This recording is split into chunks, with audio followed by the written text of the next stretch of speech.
America's crowning achievements, a feat of engineering many thought impossible. Hoover Dam. We'll show you how it changed a nation and turned water into wealth. We'll take you inside this amazing structure to a world few have ever seen and find out what it takes to keep the power surging. You'll meet the men who built it, discover the city the dam created, and find out how you can see the workings of this marvel yourself. Stay with us for Hoover Dam as you've never seen it before on American Icons, Hoover Dam.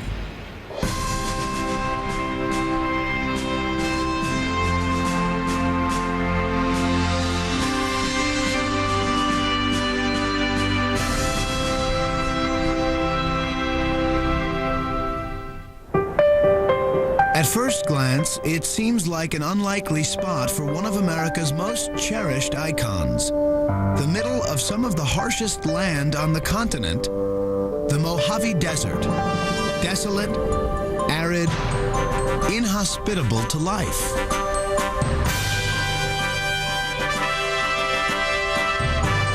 But then suddenly, almost out of nowhere, appears one of the greatest engineering achievements in the history of mankind, Hoover Dam.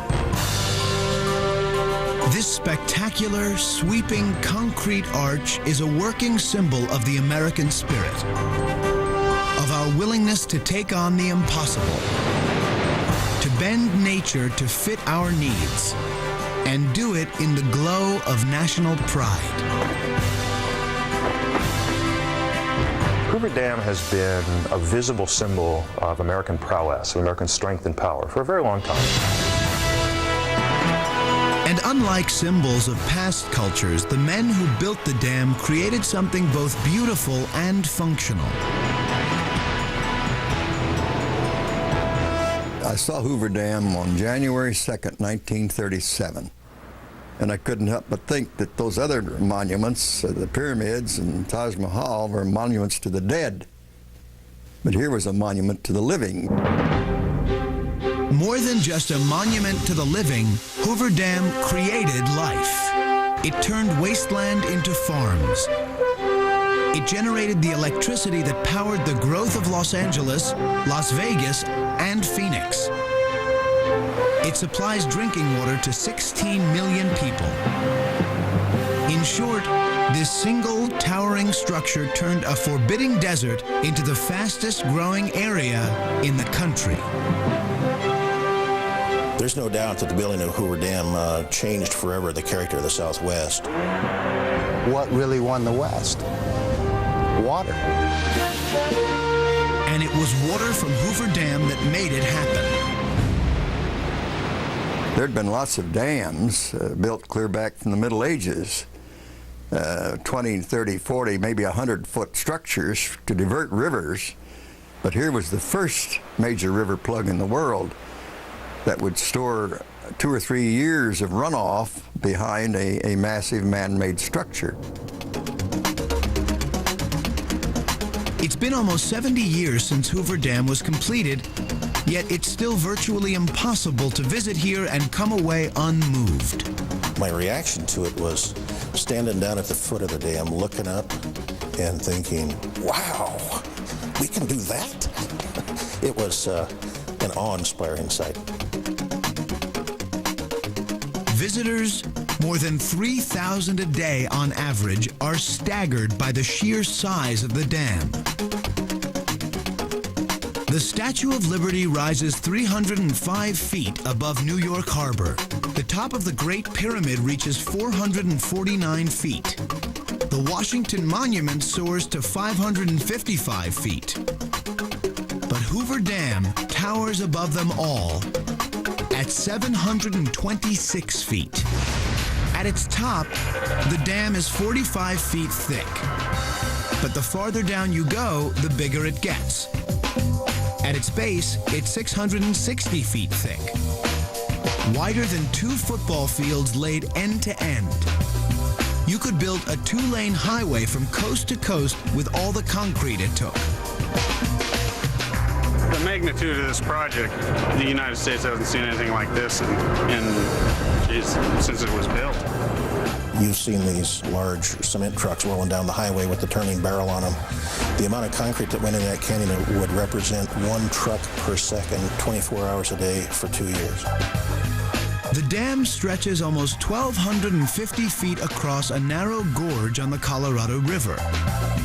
It created Lake Mead, the largest reservoir in the country. 115 miles long and up to 500 feet deep, Lake Mead holds more than 8 trillion gallons of water. Well, there's enough water in back the dam, you can cover the entire state of Pennsylvania with 1 foot of water.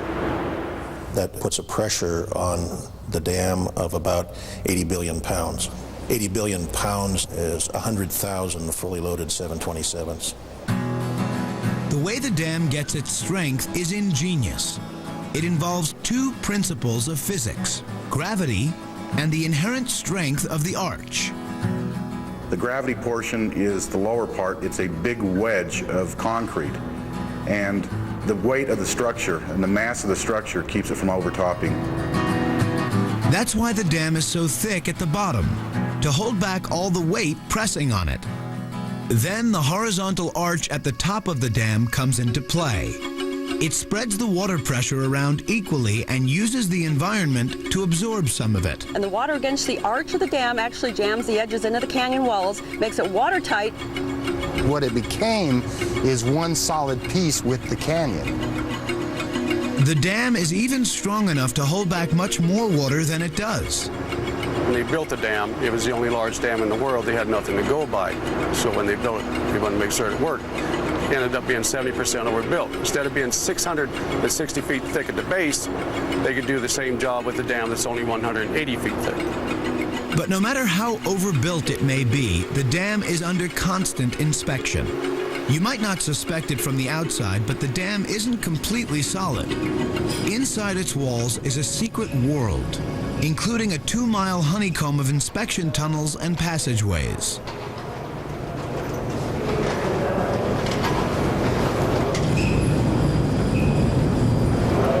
Going down this tiled hallway, you're actually walking inside the dam itself. Of course, we're walking down here 335 feet into the dam.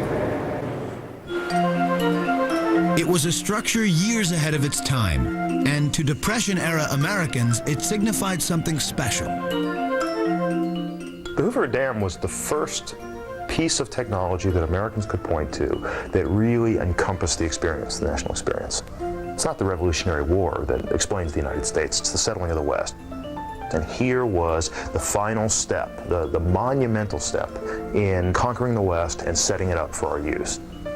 So in that sense, it is the perfect symbol of the United States. Originally known as Boulder Dam, the public embraced it from the beginning. Through newspapers and newsreels, they followed its construction closely.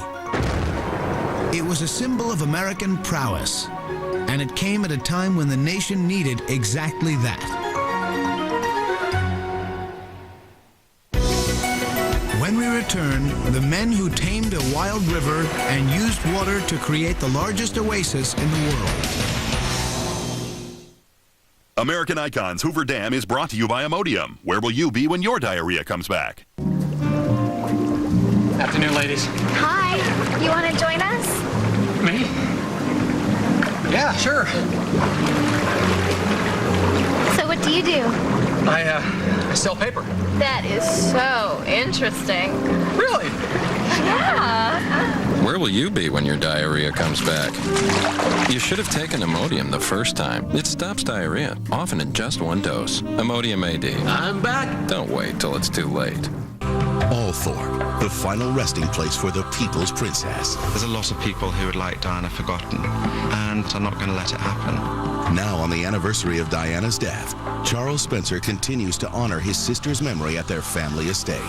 Join the Travel Channel for a look inside Althorp and at life after Princess Diana. This whole opening here is very much a family opening its doors to people. Princess Diana's Althorp premieres Saturday at 9 only on the Travel Channel.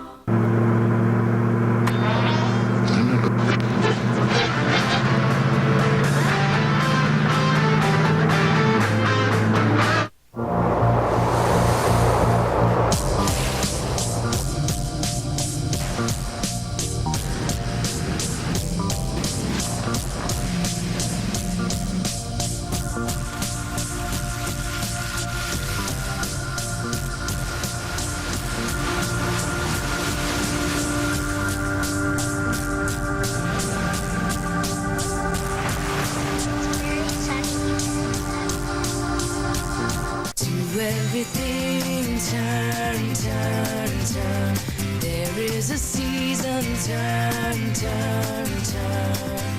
And a time to every purpose under heaven. A time to plant, a time to reap, a time to laugh, a time to weep, a time to gather stones together. They say seeing is believing, but if you can't see something, does that mean it isn't there? Take this glass of normal tap water.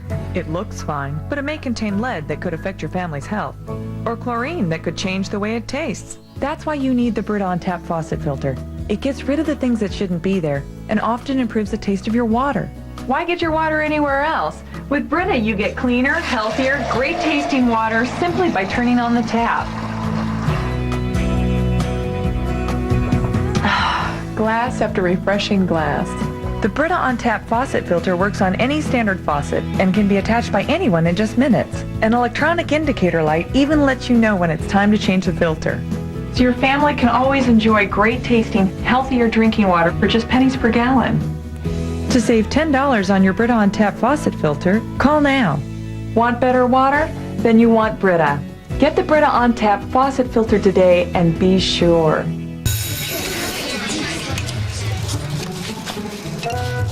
What I did on my summer vacation. I went rafting down a wild river, met grizzly bears, hiked through glaciers, and fed sharks. Did you really do all that? Or have you been watching the Travel Channel? Enjoy a last blast of summer. What I did on my summer vacation. All day Labor Day starting at 9 on the Travel Channel. Nice job. We're back with American Icons, Hoover Dam, only on the Travel Channel.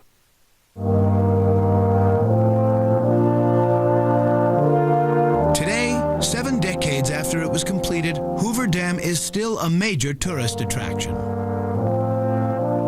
That was the main thing I wanted to see when I came to Vegas was Hoover Dam. More than 1.5 million people a year come to marvel at Hoover's majestic white face, wedged tightly into the bleak canyon walls. Magnificent. Incredible. Overwhelming. It is absolutely amazing out here. I absolutely love it. But what most of the visitors here are too young to remember is why the dam was built in the first place. To tame one of the wildest rivers in the world. The Colorado River, before we plugged it with dams, was a maverick river. It's a raucous, wild river. It flowed out of its stream beds and it went where it wanted to, and there was really no control over it.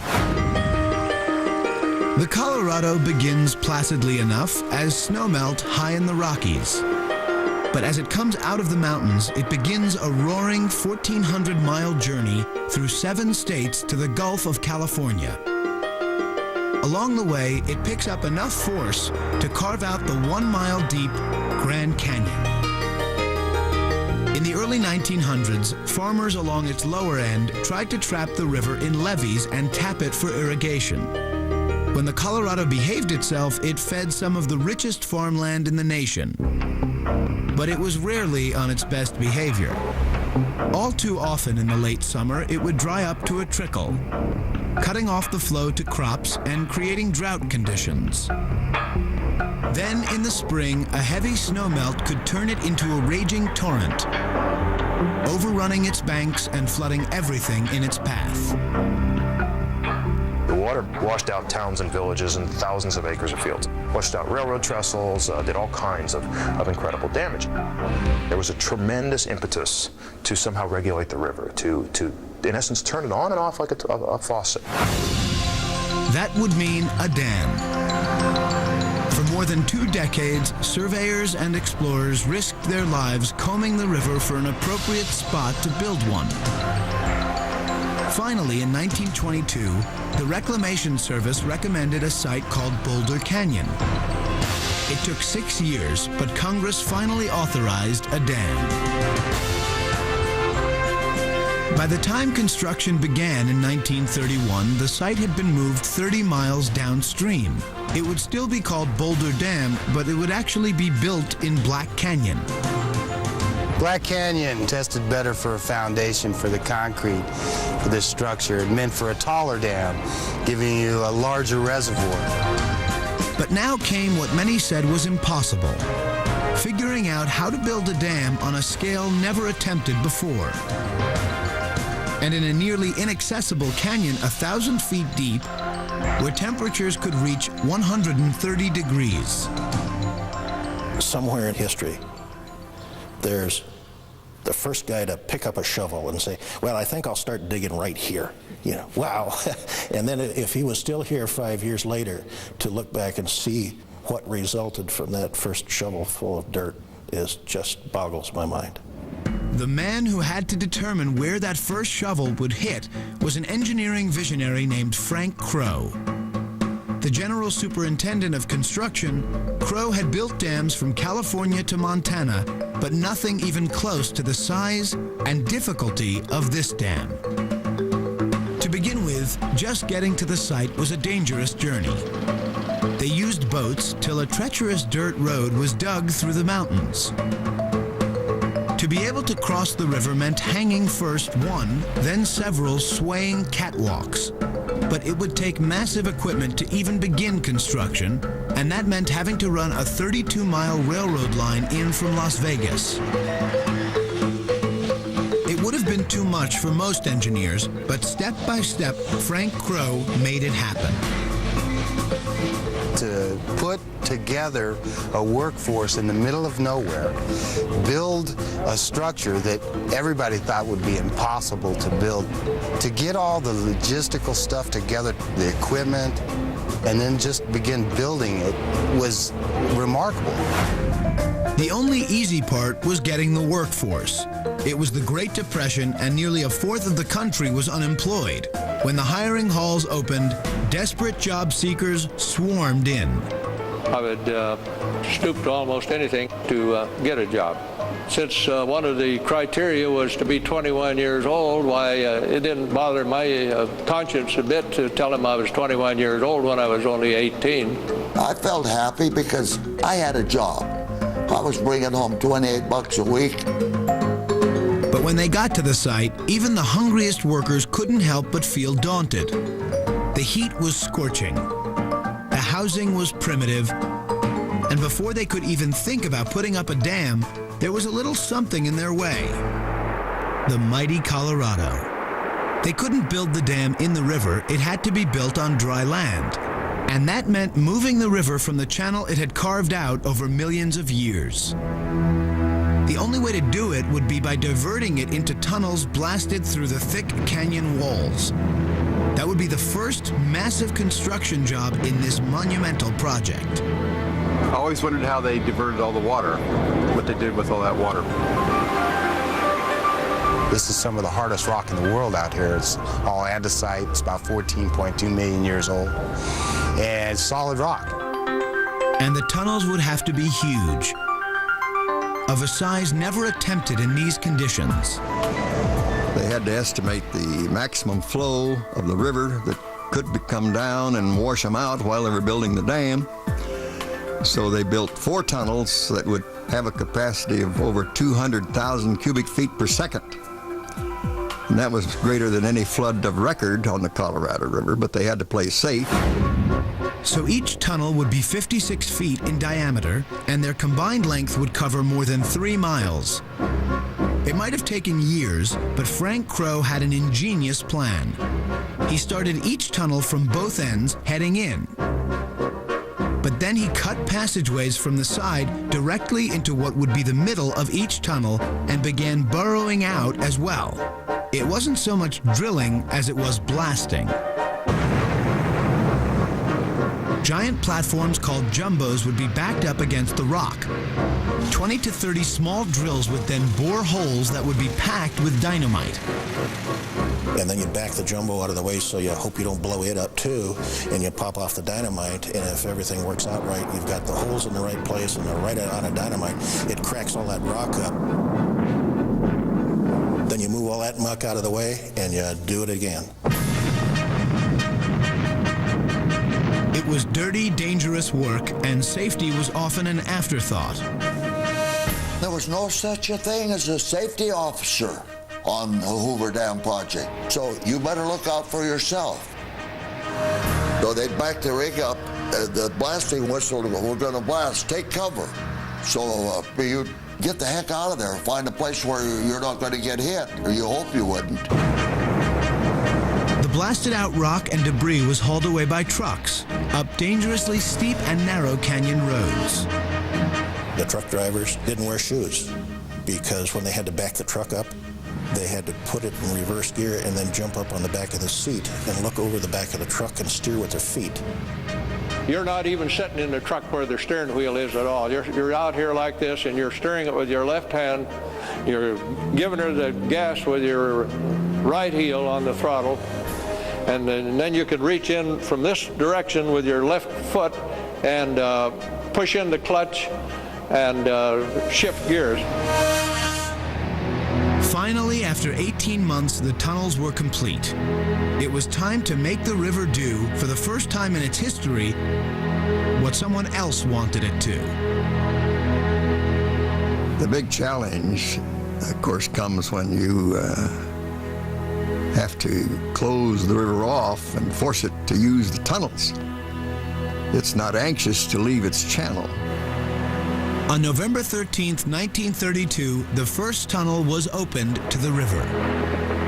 The waters of the Colorado River were diverted from their ancient stream bed and sent rushing through an artificial channel. It was a momentous occasion, but there were many more on the horizon.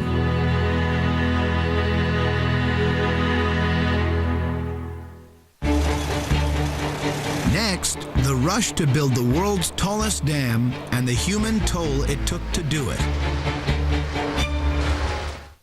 In New York City, it's currently 75 degrees. Up next, world sports and weather on New York Yes. What? The Travel Channel loves all our places, but this time, our heart's in New York. Travel Channel loves New York. Starts Monday, September 8th on the Travel Channel.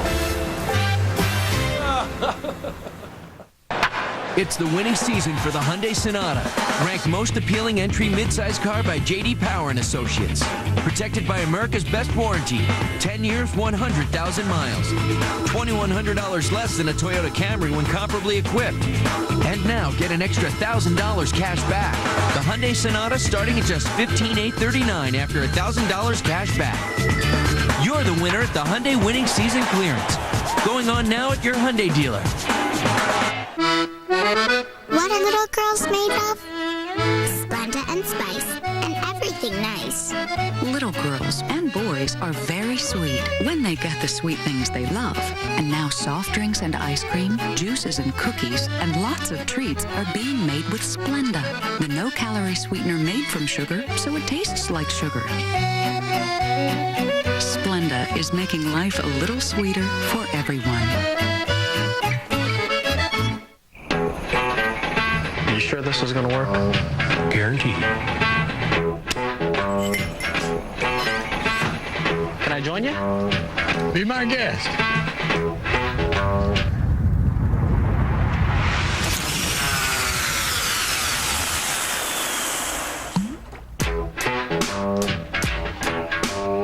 You hooked it.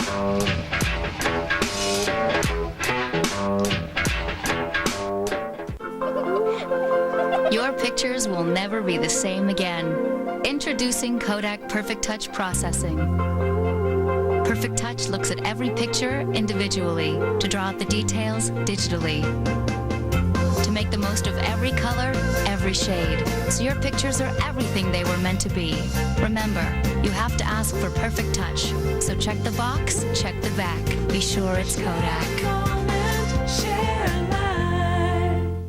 If you're losing your hair, how would you like a free month supply of Avacor? Huh? That's right. We're giving away an additional 1 month supply of Avacor absolutely free with today's orders. Did you know thousands of people just like you have reversed their hair loss thanks to Avacor? Imagine going from this to this. When I started to notice my hair thinning, I took action with Avacor. It stopped my hair loss. I'm regrowing my hair. It's worth every penny. Before you spend thousands on painful hair restoration procedures, why not give us a call and let Avocor regrow your hair the easy way without paying a fortune? Avocor is so effective, it's guaranteed for up to 1 full year. Isn't it time you regain that youthful appearance? The sooner you order, the sooner Avocor can start regrowing your hair. Call 800-700-1447. Remember, order today to get an extra month's supply for free. That's 800-700-1447.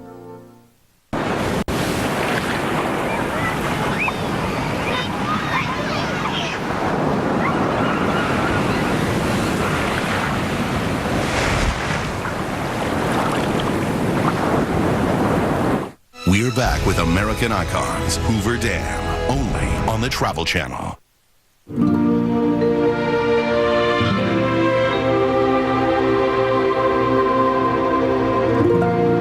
Since the moment it was finished, Hoover Dam has been considered a marvel of workmanship.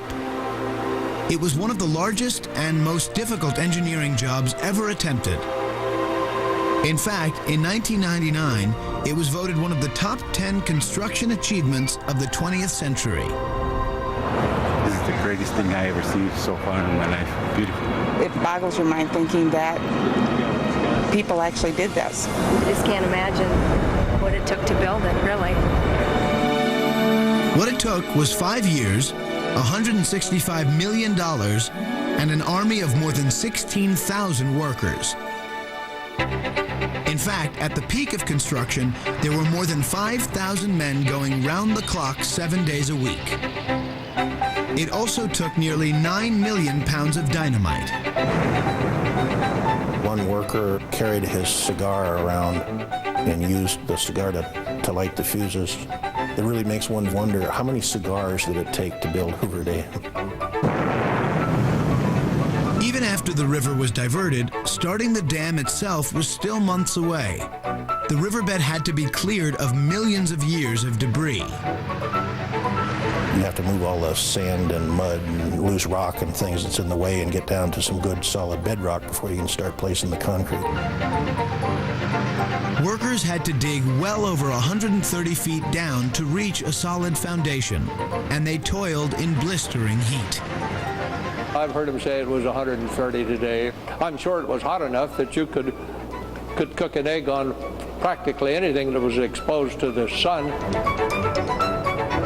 And it was hardly any cooler on the canyon walls far above. That's where human Spider-Men dangled dangerously over the cliffs. Some fellow with a death wish hooks himself on a rope and lowers himself over the side of the canyon, and he's prying on the loose rocks and kicking things off so that workers can come into the canyon below with some assurance that they're not going to get beamed by a falling rock. They were called high scalers, and their job was among the most dangerous and physically demanding of all. They rappelled down the cliffs, then lugged around pry bars, water jugs, and 40-pound jackhammers all day, while dangling on a tiny wooden seat called a bosun's chair.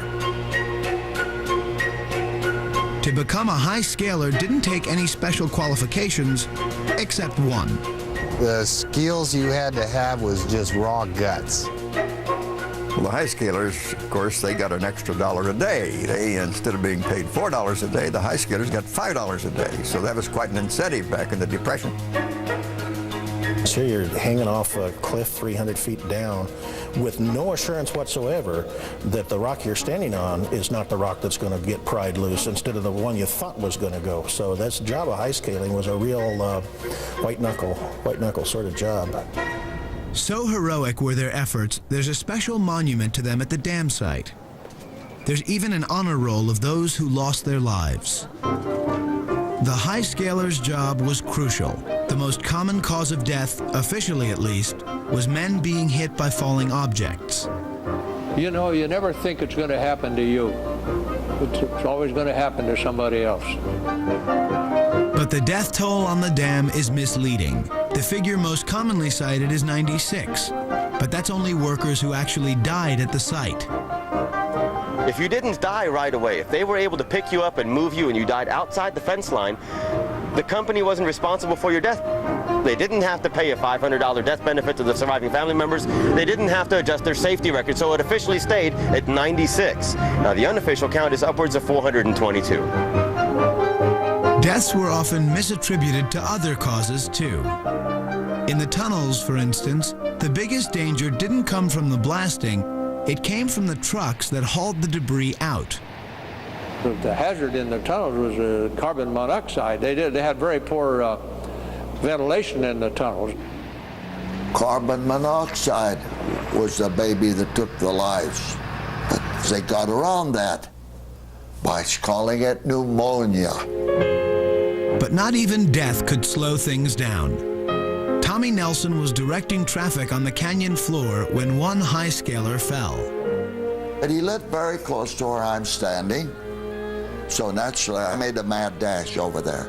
And along come a hard-boiled superintendent. There was trucks stacking up there. He said to me, "What are you gonna do with all these blankety-blank trucks? Eat them!"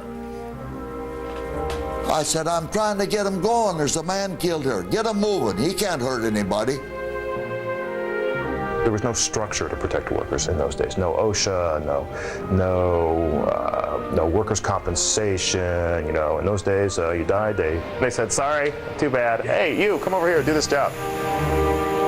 The workers actually invented much of their own safety gear, including what would become the modern hard hat.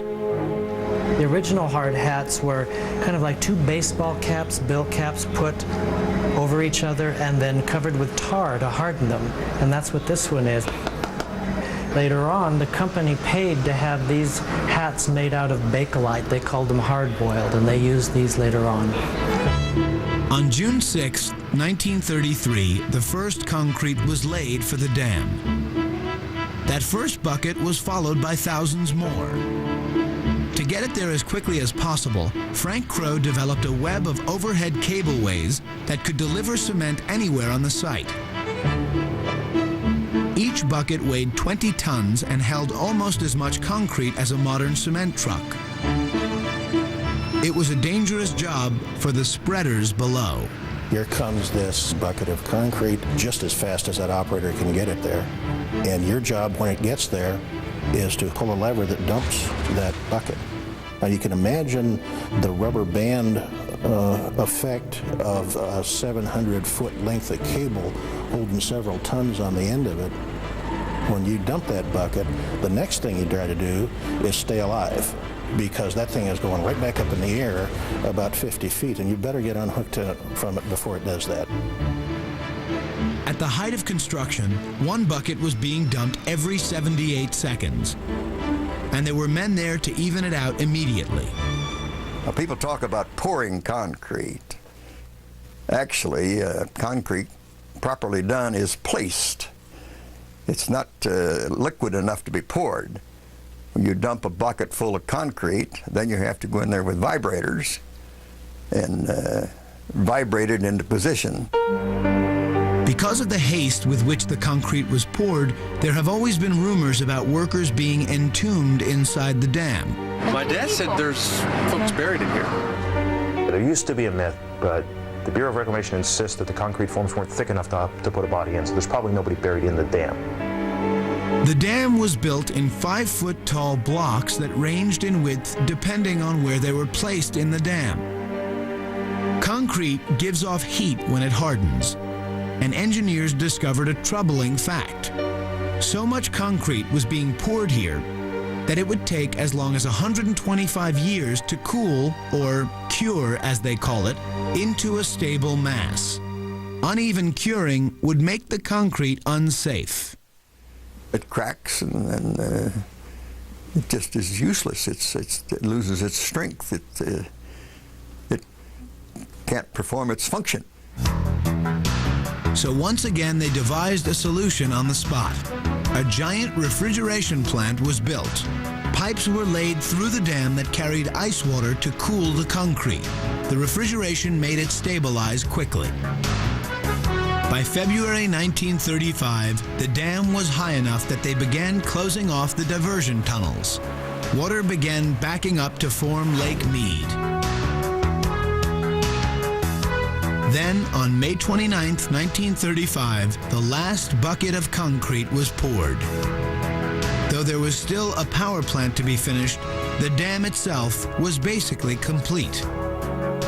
That's a very exciting moment when you finally have a big hurrah and maybe throw your hat in the last bucket. On September 30th, 1935, a crowd of thousands came to hear President Franklin Roosevelt dedicate this engineering marvel. I have the right once more to congratulate you who have builded Hoover Dam, and on behalf of the nation, to say to you, well done. How well I remember that. And how well I remember what he said. He says, I compliment you. I commend you.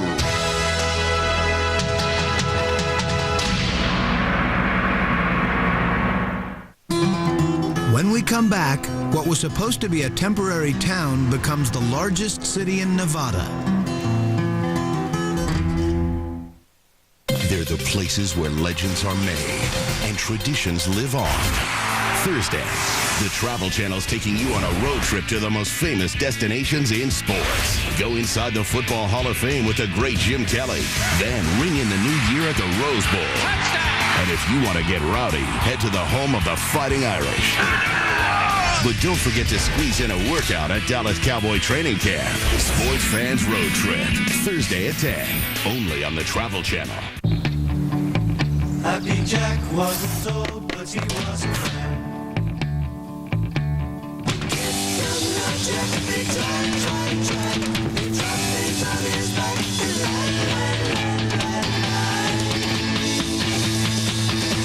They couldn't stop Jack or the waters lapping, and they couldn't prevent Jack from feeling happy. How did 3 interns research how people use Dell PCs? Road trip. Hit the highway. What'd we find? Some use their PC with a Dell handheld to stay connected. Others use them for entertainment and sharing their lives. And with a Dell Dimension and a digital camera, other people share moments. Somewhere around Bismarck, it hit us.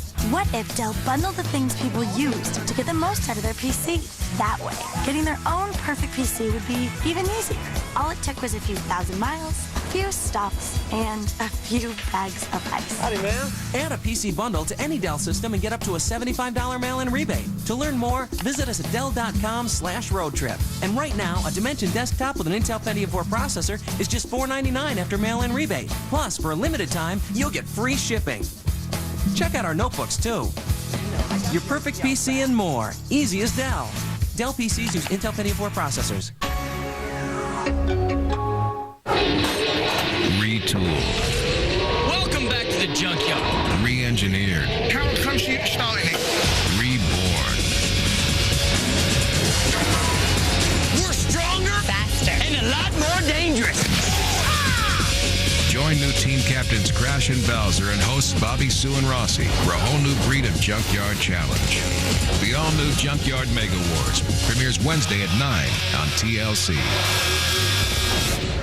Don't get trapped when facing tax liens, foreclosure, and overwhelming debt. I'm Terry Weick. My diverse experience can help you and your family get back on track. I offer competitive fees when it comes to bankruptcy or auto accidents. Call 870-9898. EQ Dental Service has built a strong reputation by delivering affordable quality in a timely, cordial manner. You'll appreciate our friendly, attentive service, starting with a clinical oral exam at no cost to you. Complete dentistry, including implants, crown and bridge, dentures, partials, relines, and repairs, all created by our highly skilled and trained lab technicians and priced lower than our competitors. Before you make any decision, get a first or second opinion from Dr. Blanchard and Dr. Mariconda. They'll give you a thorough assessment of your oral health and a fair estimate for any needed work. AQ Dental Service on Lake Mead in Henderson.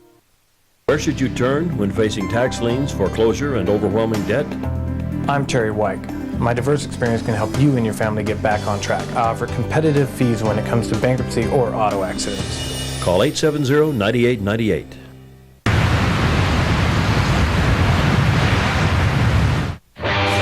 There are no cup holders because adrenaline doesn't come in a cup.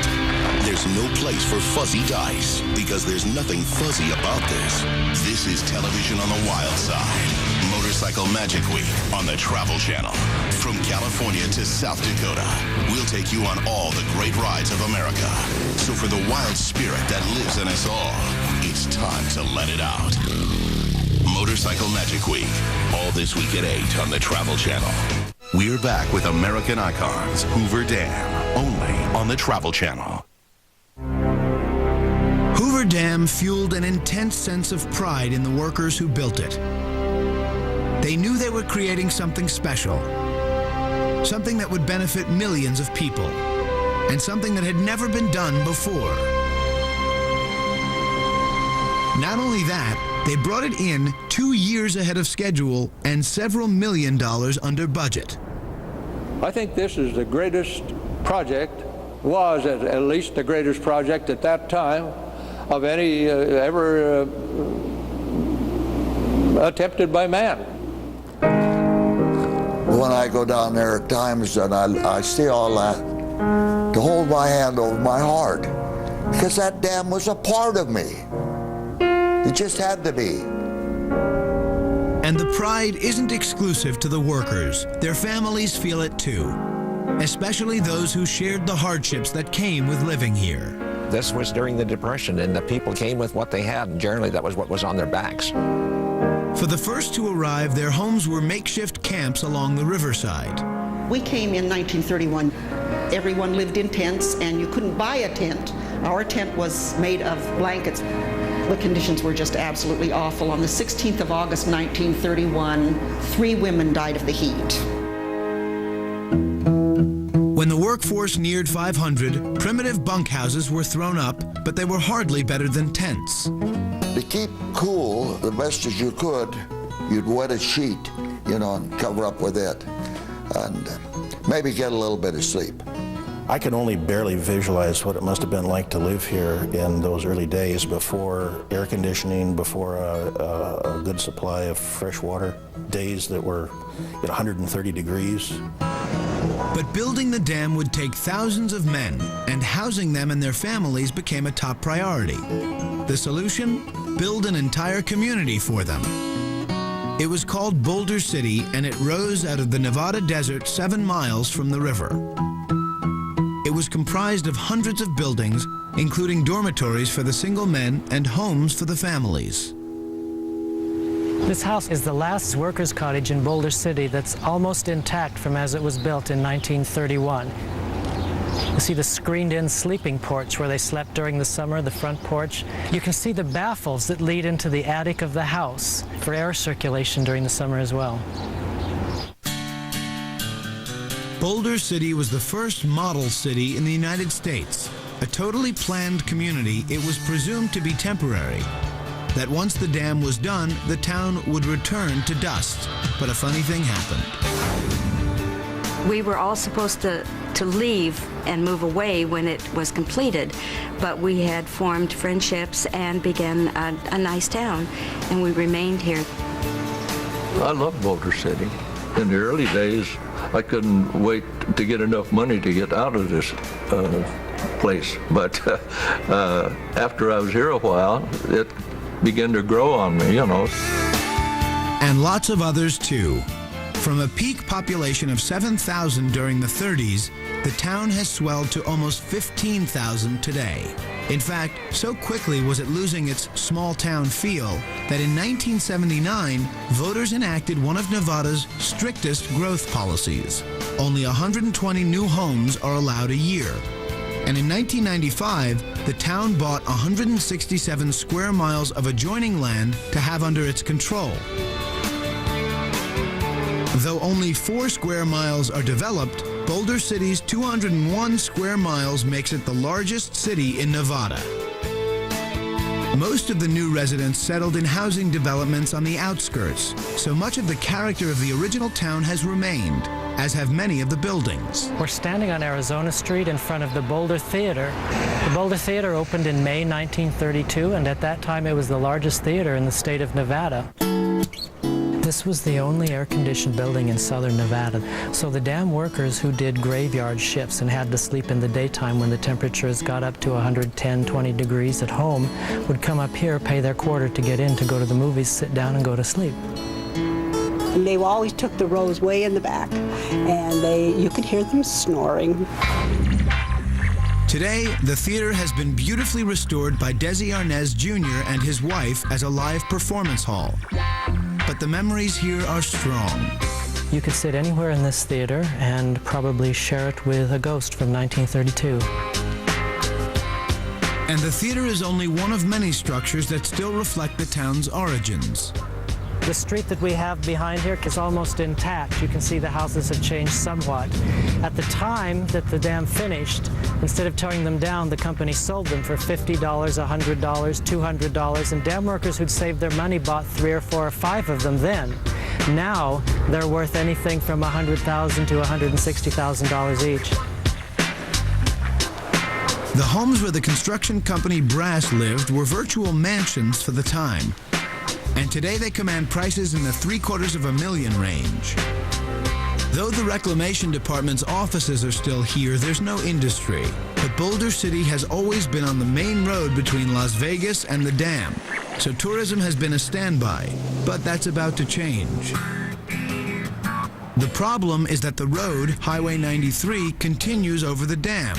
And since it connects Las Vegas and Phoenix, 2 of the fastest growing cities in the country, there's always been a major bottleneck at the 2-lane dam crossing. Traffic is sometimes tied up for hours. Existing US 93, which was the original access road to the Hoover Dam, goes through a number of tight hairpin curves. In fact, the road is so narrow that trucks have to stop so that the other truck can swing by and get around the tight curves. The dam itself has an unsafe blend of pedestrians and traffic, so you can imagine the type of gridlock and congestion that creates. Plans have long been in the works to find an alternate route that would take traffic off the dam. With the 9/11 attacks, security also became a major factor and helped speed up the process. The result will be a huge arch bridge crossing Black Canyon downstream from the dam. The bridge, which will be completed in the year 2007, is 950 feet above the elevation of the water and about 200 feet above the elevation of the rim of the dam. The arch itself is just under 1,100 feet in length, which will make it the longest concrete arch in the Western Hemisphere. And while there are those who think that the bridge is going to spoil the view, its builders are convinced they're creating something beautiful that will add to the experience. Still to come, the power and the glory, how Hoover Dam surges with art and electricity. What's as American as baseball and apple pie? Traveling the good old USA. Join us for a Travel Channel adventure, Destination USA. Tour a legendary castle in California. See the awesome beauty of America's national parks. Travel to the vibrant center of a city that never sleeps. It's a journey that's uniquely American. A journey that's uniquely Travel Channel. Destination USA, Thursdays at 9, only on the Travel Channel. It's the winning season for the Hyundai Santa Fe, one of the fastest growing SUVs in its class. Protected by America's best warranty, 10 years, 100,000 miles. $1,300 less than a Ford Escape when comparably equipped. And now get an extra $1,000 cash back. The Hyundai Santa Fe starting at just $17,634 after $1,000 cash back. You're the winner at the Hyundai winning season clearance. Going on now at your Hyundai dealer. What does it mean to shop happy? At Kohl's, it means finding big sales on your favorite brands and finding them in your size and style. Stroller carts for bundles and babies. Easy checkouts and returns with a smile. At Kohl's, it means a better way to shop. And we're right in your neighborhood, in every season, at every turn. Kohl's. Shop happy, leave happy. Let's go. Gonna move on. Got a long way to go. Morning, Woody. Gonna move on.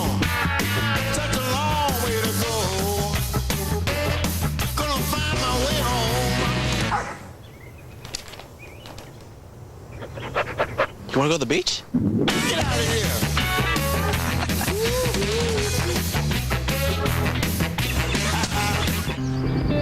It's hard to lose your best friend, especially when it's your son.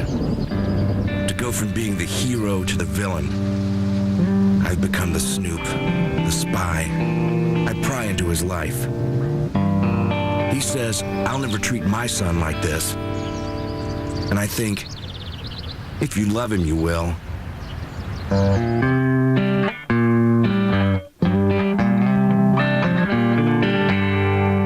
When I couldn't pay my bills, it was very demoralizing. There's not a lot of future in knowing that you have a debt that you may never see an end to. I definitely needed help. Are you tired and frustrated of being in debt? Then you need the Debt Relief Clearinghouse. The Debt Relief Clearinghouse is a professional organization of caring people committed to getting you out of debt. We let people know that, no matter how far in debt they are, that everything is going to be okay and that we are here to help, and that's what we're all about. I get so happy when I can say to someone, I can definitely help you. Just one check a month will pay off all your debts, no matter how large. You don't have to worry about it. You make that one payment and you don't have to worry about it. It's excellent. Join the thousands who are already out of debt. Well, now that we're out of debt, we can be happy again. Now our relationship's a lot better. It just makes you feel better about yourself, because I did the right thing. It's a relief off my shoulders. I finally have control over my debt. It's finally going away. Don't wait. Eliminate your debt forever. Call the Debt Relief Clearinghouse now.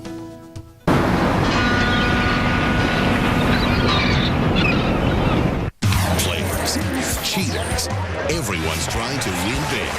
Sunday on the Travel Channel. This is Vegas like you've never seen before. What games give you a better edge? We'll show you the best ways to beat the house. And if you think it's cheating, think again. The casinos know every trick in the book, and they use more than just cameras to catch you in the act. The stakes are high on Travel Channel Presents. Sunday starting at 8 with Las Vegas Cheaters Beware, only on the Travel Channel. We're back with American Icons, Hoover Dam, only on the Travel Channel.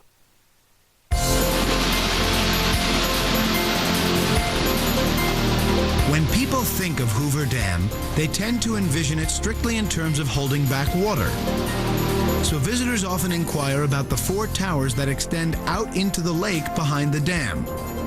What they learn is that those shapely structures are the first step in a chain of energy production that keeps power flowing to nearly 25 million people. Today, only the tops are visible, but what you can't see is that below the water, they're 34 stories high, taller than the U.S. Capitol. They're 395 feet tall, actually sit on ledges 250 feet above the canyon floor. And about 300 feet or so down, we have openings. The water's gravity fed, kind of like a tub where you pull the plug out and the water goes down. Each tower has 2 11-foot openings that let water in. It flows into penstocks, huge tubes that funnel the water down to power plants at the base of the dam. We have the world's largest penstock system here at Hoover Dam. That pipe you can see out the window is 30 foot in diameter, large enough you could drive 2 Greyhound buses down it side by side. These were penstocks built like no one had ever built before. So big and using up so much steel, they actually had to build their own fabrication plant by the site. So much water flows through the penstocks at high speed, you can actually feel vibrations inside the dam. There's water flowing through there about 100 miles an hour, and that much water creates a vibration that is almost below the level of hearing, but it kind of shakes your insides.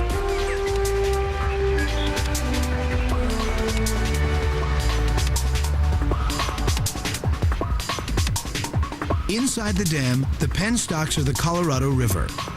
They carry its water through the cement obstacle that blocks the river's path. It doesn't seem like it, but you can walk underneath the Colorado River by walking from one side of the dam to the other. The penstocks feed the water to 17 turbines in the 2 power plants on either side of the river. A turbine is basically a huge water wheel. Think of a windmill that uses water instead of wind. The turbine is connected by a 65-foot shaft that spins a generator below. Magnets revolving inside coils in the generator create electricity. unbelievable amounts of it. If we took an extension cord and put a 100-watt light bulb on it every 1,000 feet, and then ran that extension cord from the Earth to the moon, that's about half the capability of one of the generators. This generator produces enough electricity to supply 100,000 single-family homes. Multiply that times 17 generators and you begin to see the awesome power that flows from here. In fact, until 1949, Hoover Dam was the largest hydroelectric facility in the world. It's an amazing spectacle in addition to providing power to California. It's amazing. Each generator is as tall as a 7-story building, weighs 4 million pounds, and has 800 tons of moving parts. Enough water can run through them to fill 15 swimming pools a second. There are 2 power plants at the dam's base. Each one stretches the length of 2 football fields and is heavily reinforced. The roof behind us is the roof of the powerhouse. It was bomb-proof during World War II. Of course, there wasn't any Japanese bombers coming to this area, but the roof is in several sections. It's about 3 foot thick, different layers of concrete, bomb-proofing it. Inside, most of the areas are high security, and none more so than this, the central control room. But we were given a special invitation to see it in action. This is the nerve center for the dam. Operated 365 days a year, 24 hours a day. From here, we operate the generators here at Hoover Dam, which there are 8 on the Nevada side, 9 on the Arizona side. To keep this huge power grid humming takes a small staff working around the clock, 365 days a year. The control room sits at the base of the dam, between the 2 power plants. From here, you can even step outside a small door for the most imposing view of them all.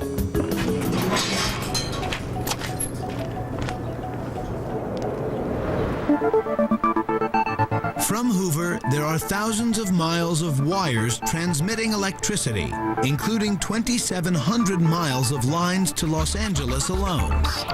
With all the power it supplies, the water it delivers, and the floods it stopped, Hoover Dam, even today, is considered a marvel of engineering. It's still one of the largest and most difficult construction jobs ever attempted. And you may have been wondering about one more thing. The name. Secretary of Commerce Herbert Hoover had been instrumental in getting it built, and there were plans to name it in his honor. But as president, Hoover was held responsible by many for the Depression, and his name was dropped. It wasn't until 1947 that Congress passed legislation naming it in Hoover's honor.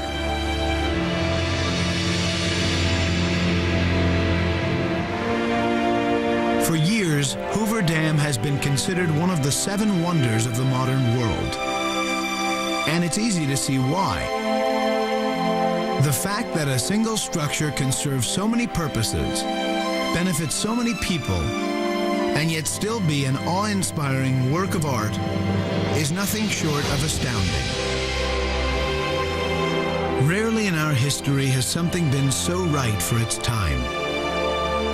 It buoyed a nation, spurred the growth of an entire region, gave jobs to thousands of men during the height of the Depression, and perhaps as important as anything, showed the entire world that American know-how could actually change the face of the planet.